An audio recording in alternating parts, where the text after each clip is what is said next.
But I think it's that independence, that naiveness that you are in control. You're actually in control of your life. You're not in control. You're not in control of anything, right? You think you're actually in control of your life, and that ego and again naivety leads us to a bad place where we feel like we're in control of our life and we can make these decisions on our own. And unfortunately, a lot of young men, particularly, believe that they find themselves in that same contrast to, like, I have to choose between my masculinity and my Christianity. And the truth is, there's no bigger lie than that, because the most masculine people I've seen on the planet have been men of God. The most people that have been the most decisive, the most principled, that are willing to stand up and fight for the most important things have been men of faith. And unfortunately for me, it took me some years to see that. And I went through. Make your escape.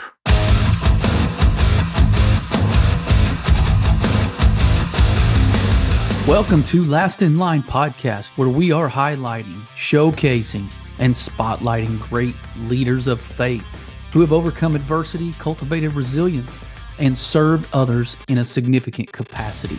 So settle in and be encouraged by this episode of Last in Line podcast.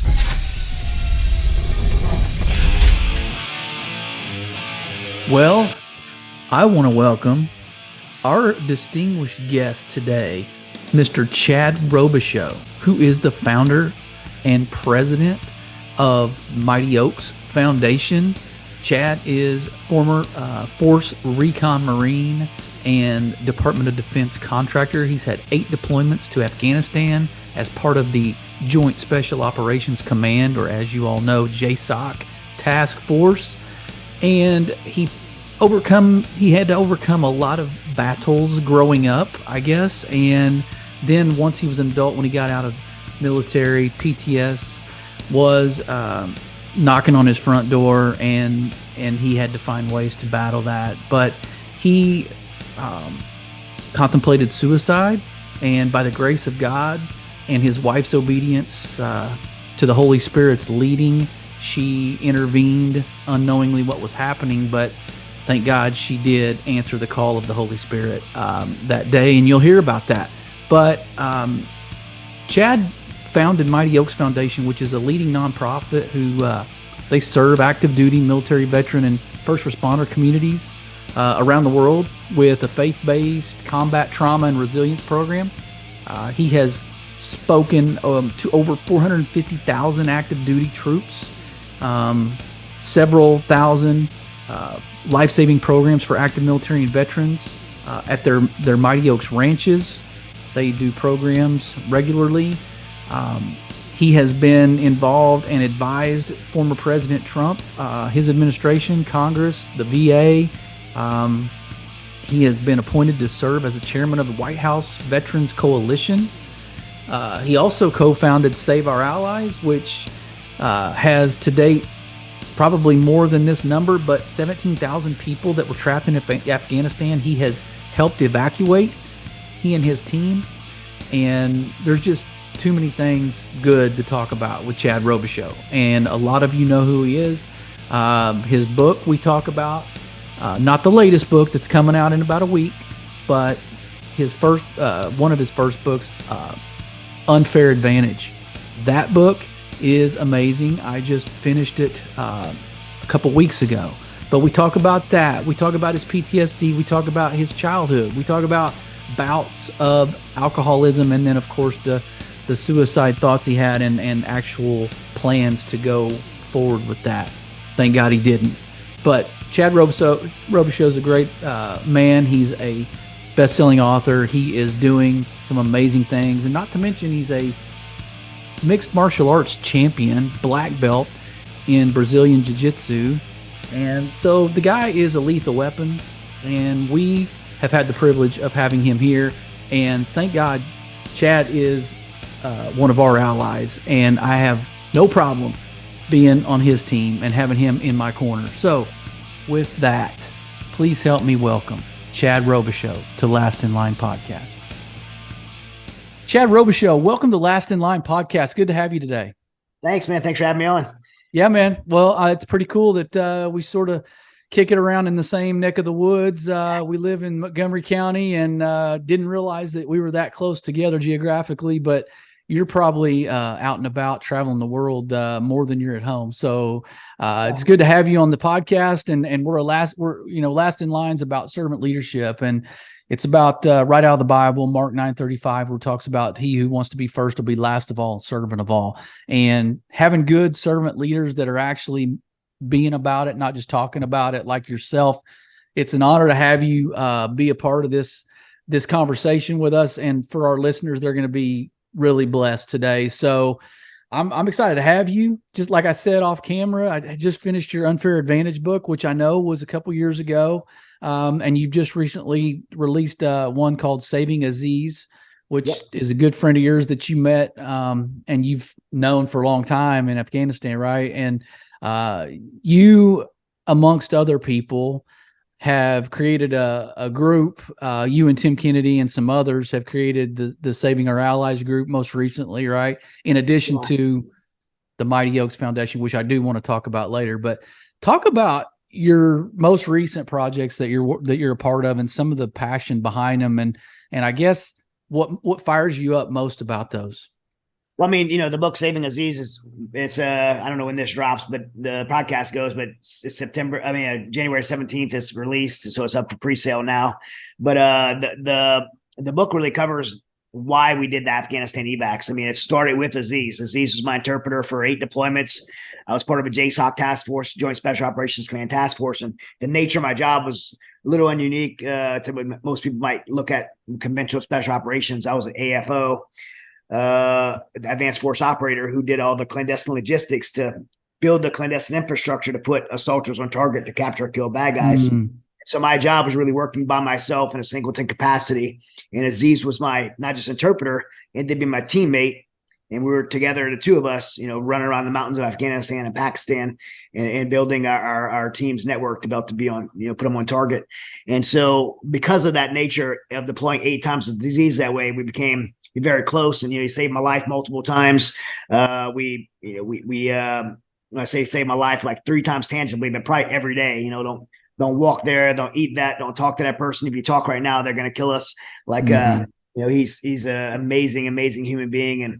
And matter of fact, just yesterday, we spoke. I wish I knew you before, because I just spoke yesterday at Grace Church in the Woodlands, and Aziz got the first congressional award for Afghan interpreter, and award we worked to get him because he and I went on this operation to evacuate 4 Navy SEALs that were trapped behind enemy lines of Taliban territory, and he really put his life at risk to do that. And that was one of many examples. That was one example we were able to give him to be recognized by Congress. But just an amazing human being. And when we weren't operating, I didn't go back on base and he went home. I actually went home with him and with his wife Hatra and his nieces and nephews, and played soccer with his family. And I was there when Mashoud and Mashoud's his oldest kids were born. And so he's family to me, and I love him. And he was getting left behind because our immigration system's broken, and the promise we made to our interpreters to be able to let our interpreters come through the immigration process is broken. So I decided to go back and get him during the withdrawal and put this team together of about 12 special operations veterans that all came together to go and get Aziz. And ultimately we recognized that other people needed help too. And, Americans and interpreters and vulnerable groups like women and children and Christians that we persecuted. And we just had, God just really burdened our heart to go help. And we had the ability, the skills, the experience, the ability, and the networks to pull that together. And I think when we made that obedient decision to say yes to God, we've seen a miracle take place where God just put all the right places and steps together to not just get Aziz and his family, but get 17,000 people out of Afghanistan. And that's what this book and the story's about. That's crazy. I mean, you probably would never dreamed in your wildest dreams that you would be able to rescue that many people. And even though you might have known that there were that many that existed, maybe you didn't realize your role was going to be quite that important. And wow, that's a testimony to what God's doing and what he still can do. I mean, I know it's probably a never ending battle and struggle and project for you to get more people out, but I hope we can maybe, if you don't mind, first of all, kind of letting our listeners know a little bit more about you as a person, because you're highly decorated. Like you've done plenty that we're going to go into, in the military with your martial arts career. I mean, you were in law enforcement at one time. I mean, you've done a lot of stuff, and I mean, you're kind of a lethal weapon, if you would. I mean, I know you would never call yourself that, but dude, I mean, all the tactical skills and combat and just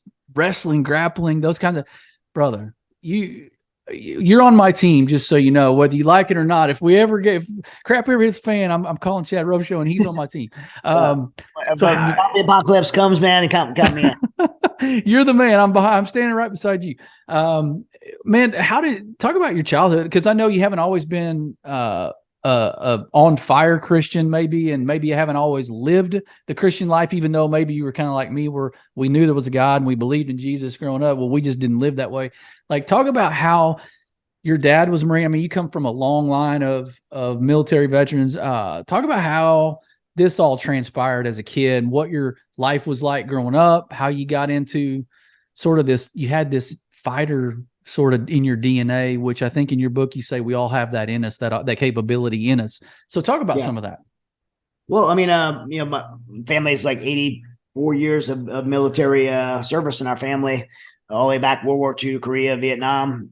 My father was the first Marine in our family in Vietnam as infantryman, and then I did 8 deployments to Afghanistan. Both my sons were Marines. One went to Afghanistan, and so that's kind of my family history. My father, like you say, came home from Vietnam and struggled with a lot of the same things many of our warriors struggle with today. He was definitely dealt with anxiety and depression and lots of alcohol in his life, and he was a very violent man.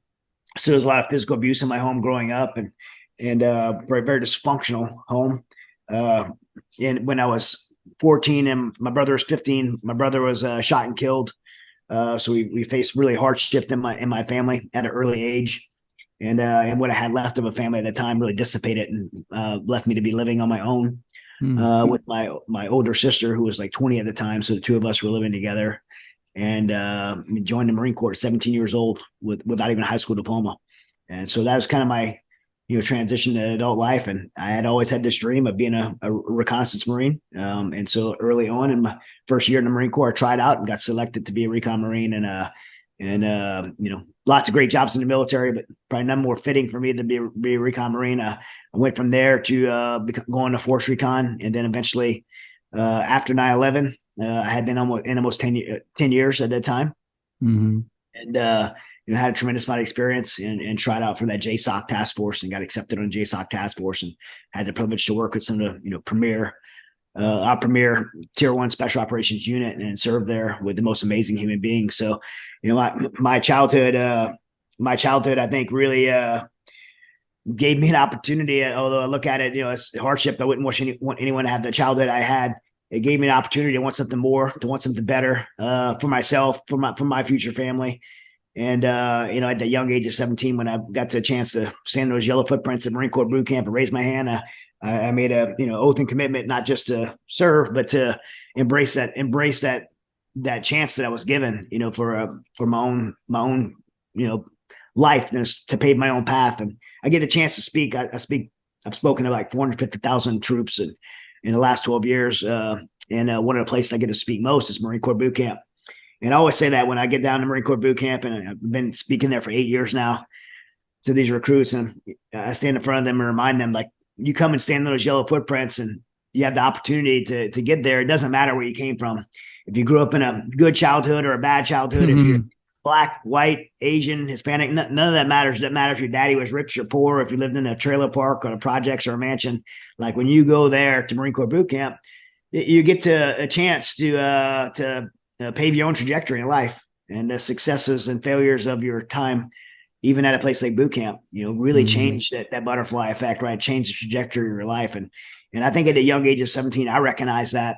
And when I go down to the boot camp and talk to those young recruits, I like to remind them of that. Like, hey, right now you have the opportunity, no matter where you came from, to make a decision and make some choices to change the trajectory of your life. And I'm thankful the military gave that to me. Yeah. You went through a lot that nobody should have to go through. I mean, at a young age, you're kind of forced to grow up quickly, it sounds like, and became sort of this, I don't know, you kind of, I guess the fighter that's in all of us that you say, kind of had to come out in you at an early age too, just as a survivor, like you had to go into survival mode.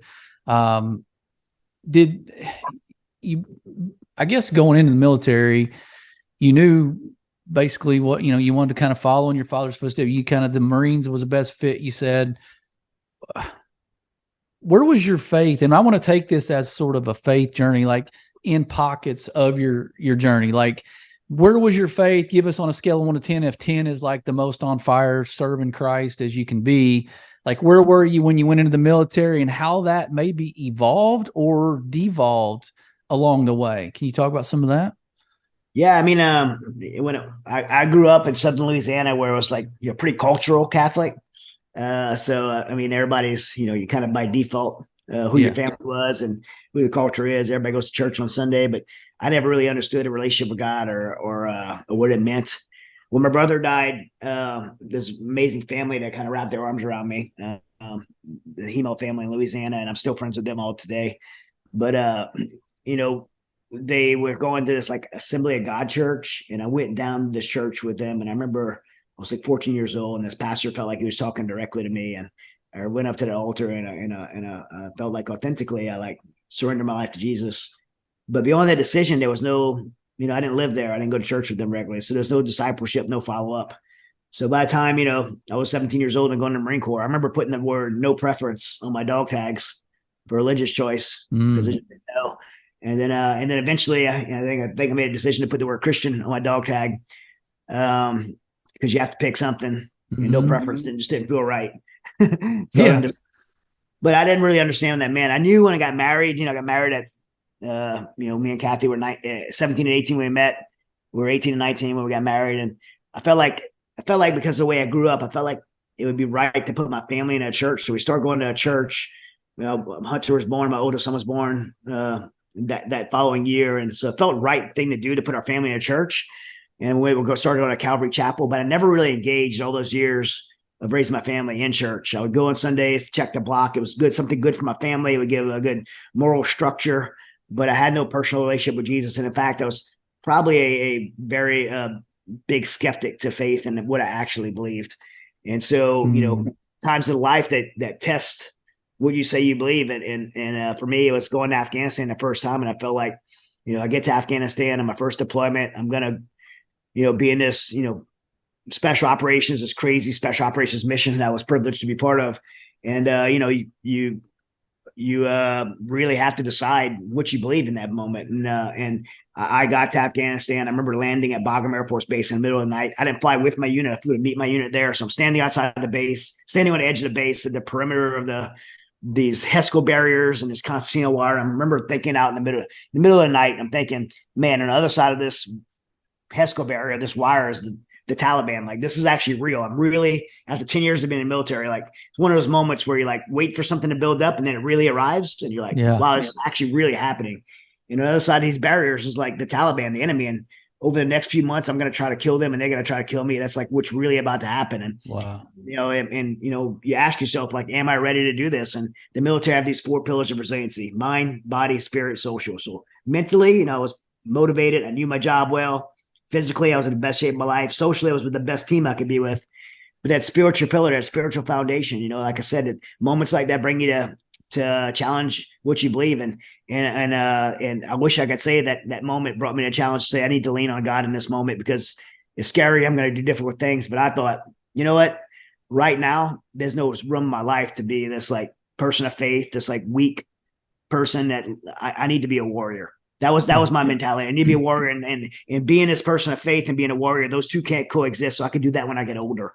And I think I made a deliberate decision to put faith on a shelf and do with that later. And that decision almost cost me everything. I let like hate and rage and anger and bitterness like build up inside of me, and real darkness took over me.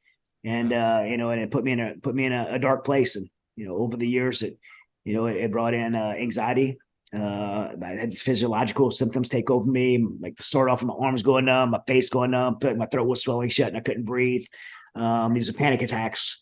And Mm-hmm. eventually that got worse and worse and worse. I didn't want to ask for help because I figured the guys I worked with would think I was weak. I went to mental health. I was worried about losing my clearance. I was being a tyrant to my family, to my wife and kids when I was home because I was just so on edge. And eventually, during my last deployment, we had a number of my team members killed, captured and killed. 10 of them were Afghans, which may not sound like a big deal. 2 Americans, 10 Afghans, but those guys are my brothers, and I love them, Yeah. and they loved me, and they died for me. And if I was hanging on by a thread in that moment, that thread was broken. And I Wow. did a little bit more, one more operation, but after that last operation, I realized I was not in the right state of mind. I was putting my other people in danger.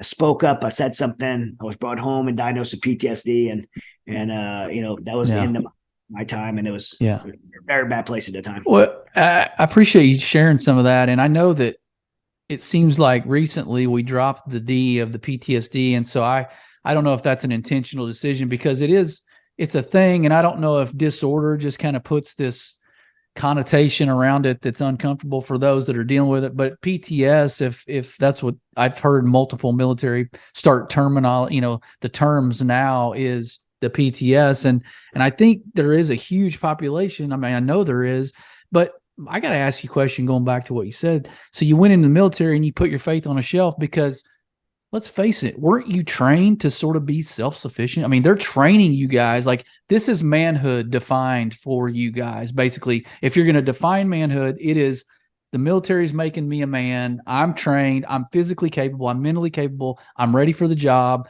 Like, I don't need anything else. Like, is that a similar, I would think that's a common mentality, right, throughout the military service members, and it sort of just gets bred into you guys, right? I mean, it'd be kind of easy for the faith to go on a shelf, I would think. Yeah, I think so. I think even outside the military, I think that's common in our culture. When guys, young men start maturing in adulthood, it's the typical. You think you know everything. You think you know more than your dad, right? You think you know more than your supervisors, and it's the kind of balance of maturing into adulthood. Some of us do it slower, some of us do it faster, some of us in different areas do it slower and faster. But I think it's that independence, that naiveness that you are in control. You're actually in control of your life. You're not in control of anything, right? You think you're actually in control of your life, and that ego and again naivety leads us to a bad place where we feel like we're in control of our life and we can make these decisions on our own. And unfortunately, a lot of young men, particularly, believe that they find themselves in that same contrast to, like, I have to choose between my masculinity and my Christianity. And the truth is, there's no bigger lie than that, because the most masculine people I've seen on the planet have been men of God. The people that have been the most decisive, the most principled, that are willing to stand up and fight for the most important things have been men of faith. And unfortunately for me, it took me some years to see that, and I went through some hardships seeing that. So that's why it's so important to me now to be able to go and share that message with young men around the country, and go into a place like Marine Corps boot camp and telling them, like, hey, you want to be a combat ready warrior, you want to be the most resilient warrior in the battlefield, then don't just be strong mentally, physically, and socially. That spiritual pillar needs to be the strongest of the foundations, because that's what's gonna make you the most effective fighter on the battlefield of combat and of life. And then when the hardships come, you're gonna be able to withstand them and be able to bounce back from them. 100%. And you're probably one of the best examples of, because if anybody has a reason to kind of lean on their own strength and their own self-sufficiency, it would be someone like you. And for you to be saying, hey, this spiritual piece is important, it's vital, it's a non-negotiable, they're going to listen to you because you've got the resume that says I can do this on my own if I really try to, but you're aware enough and humble enough to know that ultimately God the Father is who needs to be on the top of the list. And then from there, these other things are important, like physically capable, like all those things you mentioned are awesome.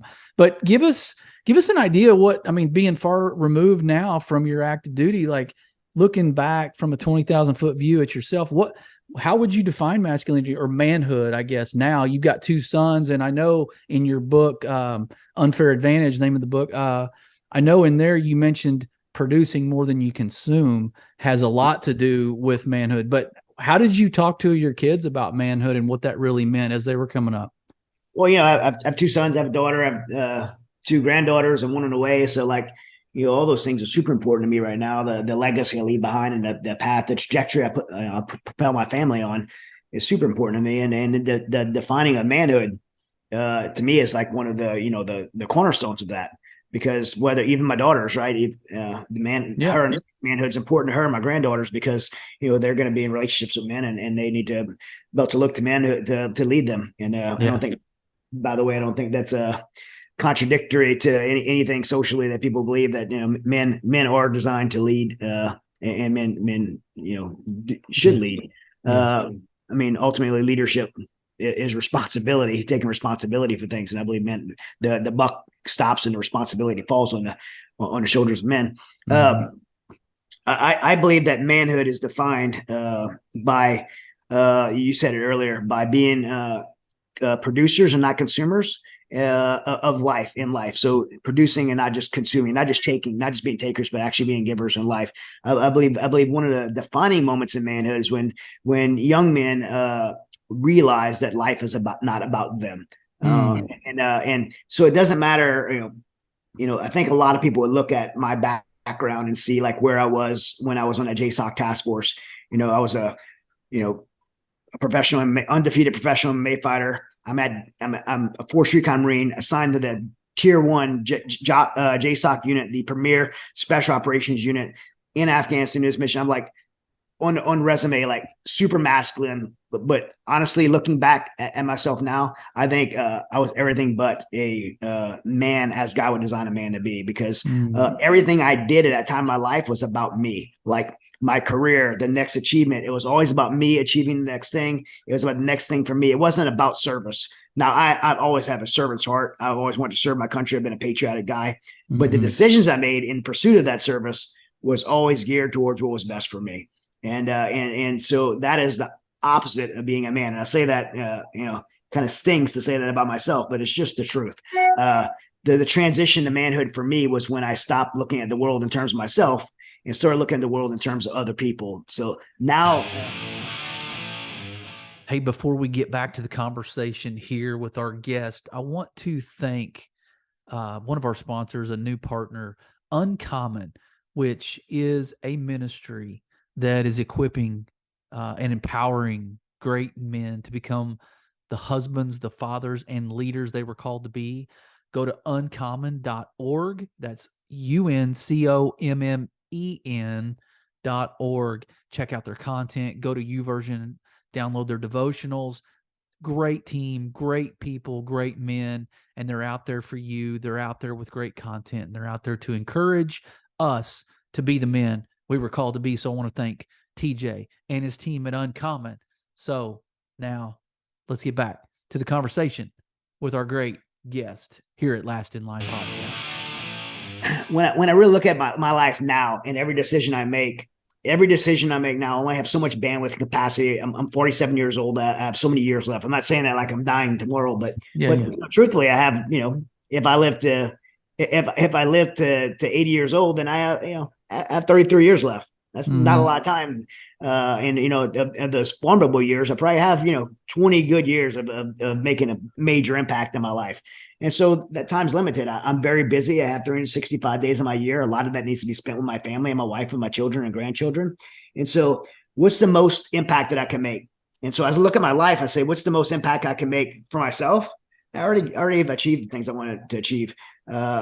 What's the most impact I can make leaving in the world behind me? How can I most impact others? So when I get, I'm at a point in my life right now where I get a lot of opportunities. People want me to participate in things, and, podcasts and shows, and people are like, hey, will you be on my show? Or can you write this book? Like I have this book that just came out right now. I have 2 other books coming out, but I have like 10 different books that I could write through my publisher. So which ones am I going to pick?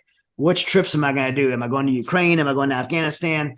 What speaking events am I going to do? All those things, what I look at when I say yes or no to things is what's the most return on investment for others, not for myself. What's going to make the most impact for other people? And that's on a scale of, but we should be making those decisions on a micro scale, like in our everyday life. As I plan out my day, what's the most impact that I can make in the world around me, to others around me? And I think when we start living our life that way, And to answer your question, to me, that's manhood, is living your life for others and realizing it's not about me. When you start living your life that way, the irony of it is that's when you actually feel most fulfilled. This pursuit of self-serving is unfulfilling. You never, like when I was in that phase of my life and I was trying to, get to the next military school or get to the next unit, or in MMA, like get to the next belt and win the next fight and get the next title. None of those things ever fulfilled me. Now, let me say, none of those things are bad. Like being a Force Recon Marine isn't bad. Making it to a Tier 1 JSOC unit, that's not bad. That's great. We should have people aspiring to do that. And I have no shame in ever aspiring to do that. Winning MMA fights, even, like, I'm a competitor. I love winning, but it's when you define your life by those things, and that's your primary agenda in your life, is seeking those things out for yourself. You're never going to be satisfied. You're never going to be fulfilled. You're always going to be chasing the next thing because it's an unsatisfiable sinful nature that we have. But when you get switched to manhood and you say it's not about me, it's about others, and I'm going to serve others, that's when you actually feel that fulfillment in your life. 100%. So irony in it. 100%. I mean, and I will say too, to add to that, your witness carries a little more weight too when you're standing in the ring and you talk in your book about going to grab the mic, like fighting for the mic. And so when you're standing in the middle of the ring and you're glorifying Christ, or you're at the top of the ladder in whatever profession you're in, this is for whoever in any walk of life. Guess what? People want to hear what you have to say. And if you're glorifying God and you're talking about your faith and you're promoting, your witness is pretty well received at that point. So to your point, Christians aren't meant to be last or place or second fiddle or weak. We're not any of the, I mean, it's good to win. It's good to be, at the top if you're doing it for the right reasons and you're helping others get better around you. If we talk about faith for a second though, I definitely want to ask you, because I mean, reading the book that your first, I guess was that your first book, Unfair Advantage, your first book? Was that? It was my first one of your first big one that like really So you sound like you've really been a student of the Bible for a lot of years, the last few especially, and it sounds like you are really bold about professing the faith.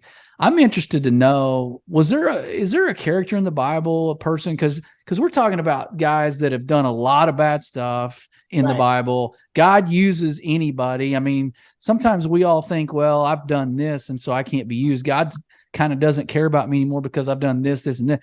Like, is there a character in the Bible or a person? I hate to use the word character. Is there a person in the Bible that you can relate to the most and just kind of their journey mirrors yours a little bit?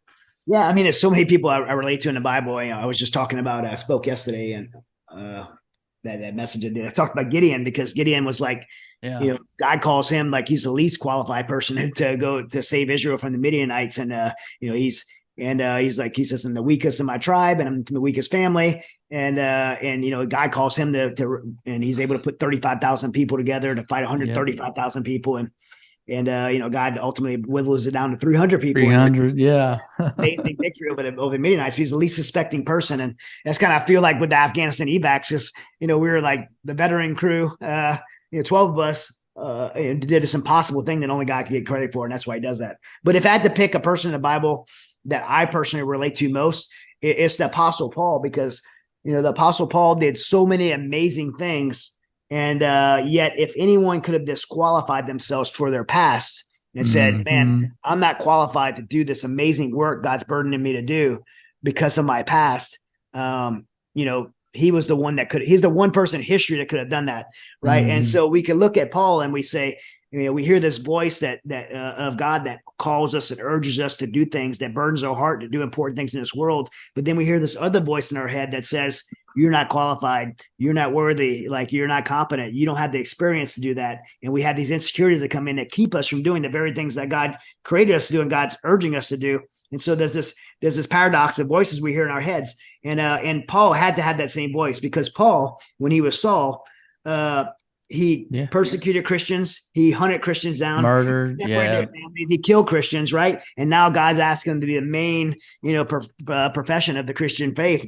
And so he has this verse in Philippians. He's speaking to the church of Philippi in Philippians 3:13-14. He says, brothers, I do not consider that I've made it my own, but one thing I do is forgetting what lies behind me and straining forward to what lies ahead. I press on towards the goal for the prize of the upward call of God in Jesus Christ. And what he's saying here is, Wow. I don't have it all figured out, but one thing I know is this, that I'm not going to let my past hold me back from the things that God has in store for me to do. Like whatever happened behind me, like that's in the past. God has something for me to do. That's good. And that could be good or bad, right? I mean, that could be even the people that are kind of stuck in the glory days. It's kind of one of those where you can look back only so long, and you don't dwell on the bad. You don't necessarily rest in your laurels of the good either. And so I think the past can impede our progress, even though we can learn from it, right? And we can kind of put that in our, in our pocket for just a learning moment, but it's not something we need to stand both feet planted for years and years, good or bad. But do you have some maybe aha moments in your, let's talk about your personal life, because I'm reading your book and we got a lot of dads, a lot of husbands here, and we talk a lot about being better husbands, better fathers, and trying to understand what God wants from us, and fulfilling that 100%. So anything in any aha moments in your marriage or in your fatherhood that guys can take away from you that they can learn from, that you learned from in your own life? Well, I mean, I think the challenge that my wife gave me was like something that was not only challenging to me, I think it's challenging to any man that I've been able to echo it to. I had reached a point in my life where we're separated, and I had been separated for 3 months, and we were facing divorce, and we'd sold our home, and our family's just falling apart, and I attempted to take my life, and my wife intervened and came to my apartment when I was sitting in my closet with my pistol, and she knocked at the door, and we got this argument because I was really arguing with her because I was so mad that she was there, which sounds crazy. I was mad she was there interrupting me, killing myself, and I was yelling at her, and in the middle of me yelling at her for being there, she asked me a question that I think it was that aha moment that radically changed my life and probably saved my life that day. She asked me, Chad, how can you do everything you did? I mean, we met when we were 17 and 18. So she saw me become a Recon Marine and do all these schools and training and deployments and all this crazy stuff that I did that took so much discipline, and train for MMA fights and cut weight, cut 35 pounds, and, do all this stuff. Again, so much discipline in my professional life. She's like, how could you do all of that? And when it comes to your family, you'll quit. And she was exactly right. I've been successful at professional things in my life, but it came to the most important things, like being a husband, being a father, being a young 17-year-old kid that raised his hand and made a commitment to do something important. I quit on all those things, including my will to live. And that moment for me was a realization that, first of all, there's probably no more soul cutting word to me than to be called a quitter. She was absolutely right. I was a quitter, but it was a realization that I had the ability within me, that the ability that God put in me to right the ship, to make better choices. And the contrast that she had painted out was that anything I really ever wanted to do in my life, anything that I thought was important to do and worth going after, I was going to be successful at it. That's just my mentality. Like, if there's a goal and I really want it bad enough, then I'm going to do what it takes to make it happen. Hell or high water, I'm going to make it happen. And I did that professionally as an athlete, as a Force Recon Marine. I did that professionally, but she's pointing out that I hadn't done it with that same tenacity as a father and husband. And the realization of that was, it extends beyond the military, right? I mean, most of us can relate to that in your job, you're fighting for the next promotion, or you're not going to miss that, man, you're not going to miss that hunting trip you have scheduled, or, all these things that we put priority on. And if we don't put that same focus and discipline and work ethic and drive into the most important things in our life, the most lasting things, is our role as husbands, our role as fathers, our role as children of God, and for those who are Christians, as ministers of the gospel. And so we don't put as much priority on that. So the realization of that really made me sit back and think, man, she's right. I need to take that same work ethic, that same discipline, that same character that I've always done to be successful at things, and put it into my personal life. And at that time, that transition to faith, but eventually, after the restoration of my faith and surrender my life to Christ, I knew that I needed to put it that same intentionality into my relationship with Christ, as well as being a father. Yeah, I mean, right place, right time, or maybe she just had a hunch, or did she know that what was happening that day and that when she showed up? I mean, she said she had picked something up in a phone call that we had that morning. That she had picked something up that she needed to just come over. That's what a woman. I mean, just not only having that intuition, but following that and that little voice, and following through with checking on you. Wow, that's huge. That gets me a little. It gives me chills. Man, when we talk about your faith, and I know you do a lot of work for the veteran community, and you had a quote in that book, and I'm gonna have to paraphrase because I won't get it right word for word, but your message to veterans who suffer from suicidal thoughts, suicidal tendencies, those things that PTS and what that leads to. There was a quote about, I don't know if you said it's you scratch your head wondering how, or it's just it's catastrophic to think that what the enemy failed at for so long, we're doing to ourselves. Like the veteran community survived the enemy for however long when they were deployed, right? And people coming at them to kill them every day, every minute of every day. And that didn't work out. They survived, but yet we're coming home and there's veterans falling at the hands of themselves. And like you said in your book, the Vietnam veteran community is 3 times as many suicides that died in battle over there in combat. It's mind-boggling. Every 22 seconds or no 22 a day possibly veterans kill themselves. We're learning it's probably more like 50 because some reports are coming out, and that it's nothing surprising. We always knew that because the number of people that were reporting was only about 50% of the population was reporting. So we're learning that it's probably more like that, which honestly, everybody talks about how many. One is too many. One. Yeah, one is enough. And I'm wondering, so to that point, my question is, when you talk to these veterans and they have to reconcile, let's say that they're hearing a faith message or they are Christians already and they're just still struggling, and then they've got to reconcile with all the killing we did over there, as Christians. And there's a definite difference for those listening that are cloudy about this, and they shouldn't be. There's a difference between killing and murdering. So I got to get that out right there. But I know a lot of veterans struggle with reconciling that they killed so many people if they're Christian, and how they forgive themselves for certain things. Does that factor into any of your conversations, kind of like helping them process some of that as to, look, that was killing to protect. There's difference in murdering, out of malice and vengeance or evil. Like, does that ever come up? And is that a message that resonates at all? It's come up. I think the people that ask that question more are people that hadn't actually taken life. That question probably comes up more there. I've had it come up a few times during thing, and you in my book, An Unfair Advantage, I address it. The Bible is very clear on the difference between killing and murder. If you want to know, if just killing is, then just pick up the Bible, because the Bible talks about just killing people. God calling people God calling up people, warriors, to stand up and fight and kill for the sake of righteousness and to overcome oppression. So the Bible, anybody that doesn't understand that just needs to pick up the Bible and read it. Right. That's simple answer. Start reading. Read about Gideon. Read about Samuel. Read about Ruth. Read about these. These people.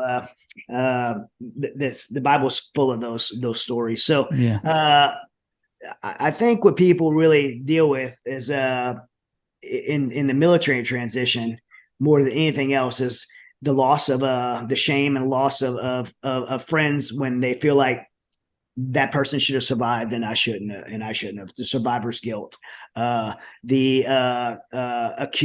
acute and both acute and traumatic stress from being in an environment where you felt like your life was in danger, and now you have physiological symptoms, and you're not able to process or reconcile these physiological symptoms that are going on, whether it PTSD be a disorder or not a disorder. Nonetheless, the symptoms are very real, and people are having to try to process that.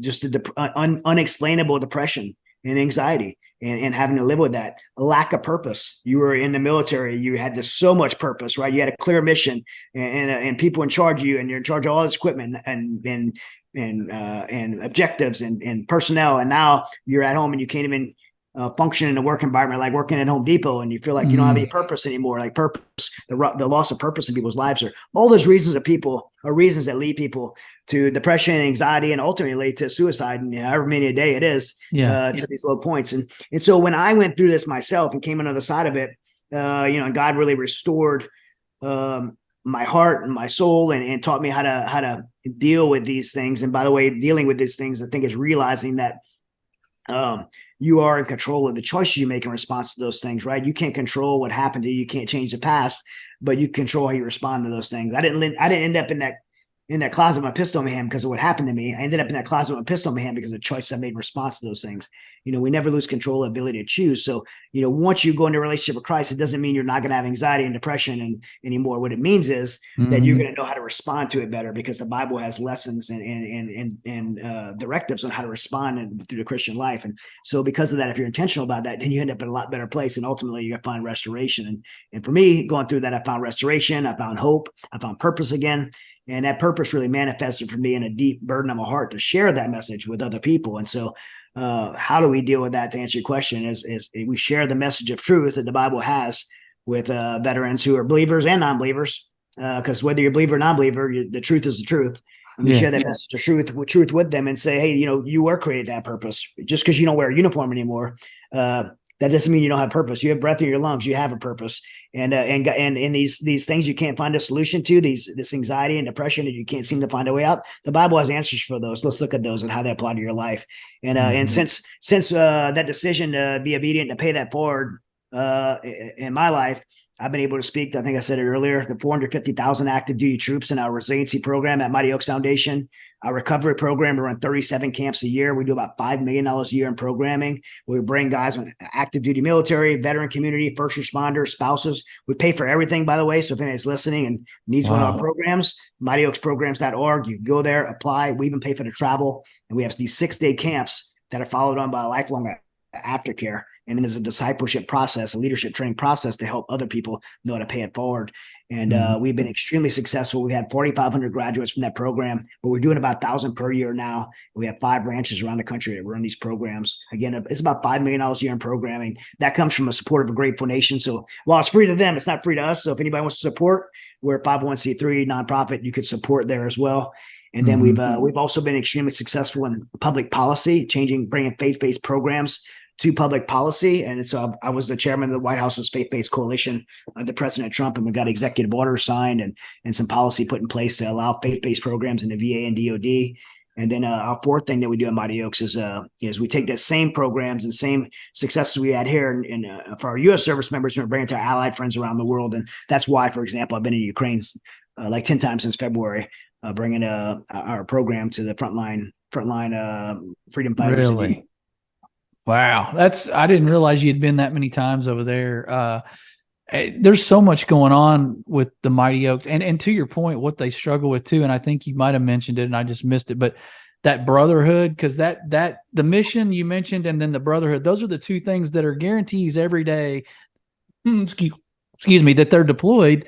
Those are two guarantees in life, right? You're going to have a group of guys all fighting for the same reason, that's got your back, and then you've got a mission. And when they come back here, like you said, so I mean, the Mighty Oaks Foundation obviously is creating that brotherhood, creating that tight group. Hopefully, raising up leaders within there that can sort of start paying it forward themselves. And you're just like expanding the whole network. Are there any plans for more ranches, or are you guys at a good kind of sustainable scaling rate right now? Yeah, right now we're at a good sustainable rate. We have our ranches in California, Ohio, Virginia, 2 in Texas. That puts us at about 1,000 per year. We're building our headquarters right now in Montgomery, Texas. So right next to you, 105 in Fish Creek. We're going to have our international headquarters there. Wow, so that's awesome.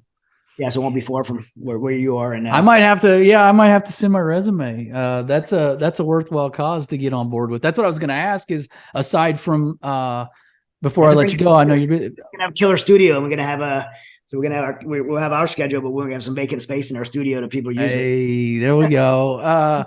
Well, what can we do besides financially as civilian world, as just the public? Like, are there volunteer? Granted, you would most likely rather have, if it's me, people who have been in those same shoes, who have been in the military. But is there anything that, from a volunteer standpoint or a support standpoint, that regular old average folks like me can get involved in, aside from financial? Well, yeah. So of course, financial donations always a big thing for us. And then, it's as well to support. If you're a veteran that wants to, like, hey, I'd like to be a mentor or come in and teach in a program, you have to be from the military to do that, but you have to come through our program because we only pick from our alumni. So whether you feel like you're struggling or not, go in the program webpage, mightyoaksprograms.org, apply to come to the program. And at the end of that program, at the end of that week, you'll be able to sign up to go in our leadership track to get trained how to mentor other veterans through our program. So that's one thing.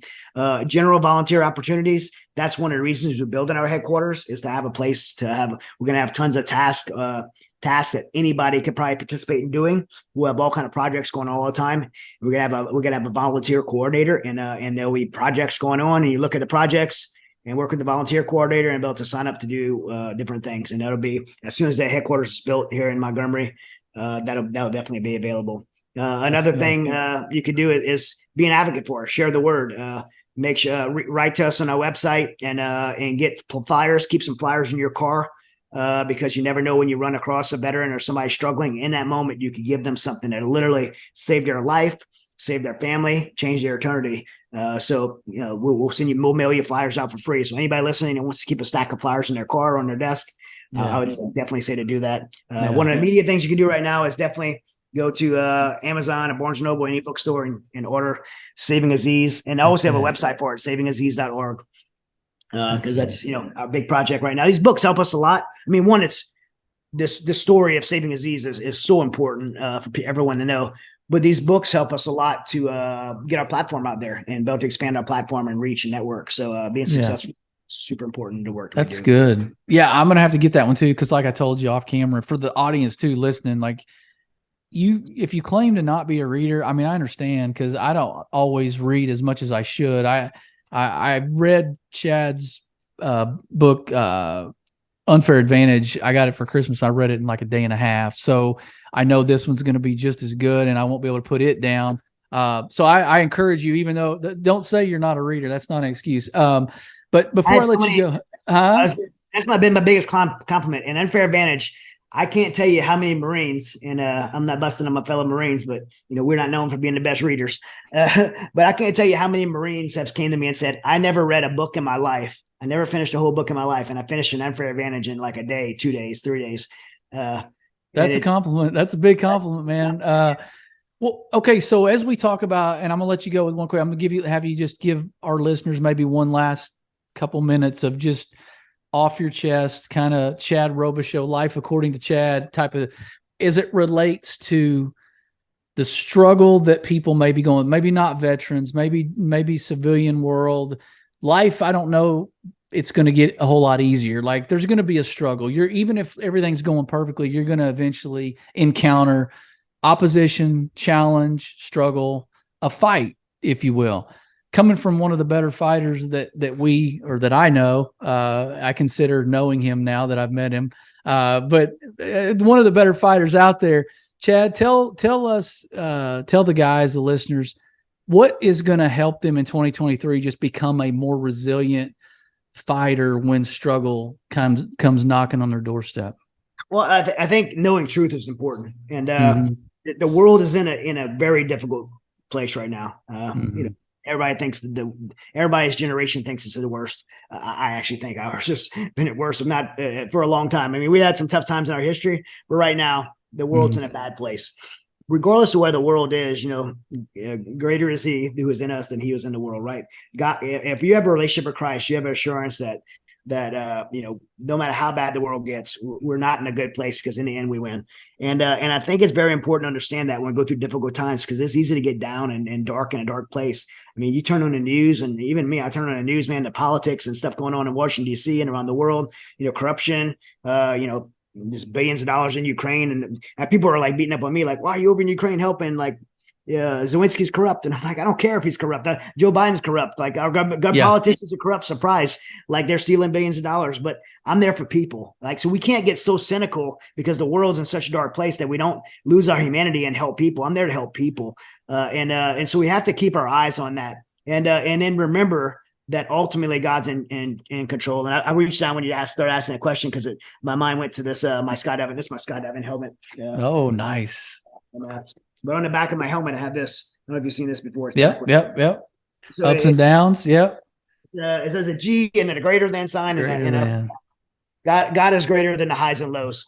When we're in these low times in our life, we think that it's going to be that way forever, and it's not. There's going to be. I think the times in this world are going to get worse, but there's going to be some highs and lows in your personal life. So if you feel dark, depressed, down, know that it feels like it's going to be that way forever, but it's not. It's going to get better, and even in that case, God is greater than the highs and lows, than the peaks and the valleys. And we just have to keep our eyes on him and trust that he ultimately we could do all that we can. We don't sit on our hands, but ultimately he's in control. That's so good. That's so good, man. That'll preach. I'm betting you might have spoke that from a podium or a pulpit at one point or another. And they can book you as well to come speak, right? If they want, they can come to your website and find out how to get you to come speak. You go to mightyoaksprograms.org, or I have a website, chadrobichaux.com. And by the way, at chadrobichaux.com, they have you can look at some of my previous speeches. I usually keep like 5 or 6 of them up there. Okay. Yeah. Yeah, that sounds great. Well, I think it's been, you never disappoint. I was looking forward to this for a long time, and I appreciate all that you're doing. I mean, people don't even see half of what you're doing from behind the scenes, and we still see you a lot doing a lot of stuff. So we just know that you're burning the candle at both ends, and we appreciate everything that you stand for and everything you represent, and the way that you're fighting for those who can't fight for themselves. So audience, with that, he's been Chad Robichaux. We've been Last in Line. Be blessed. Make your escape.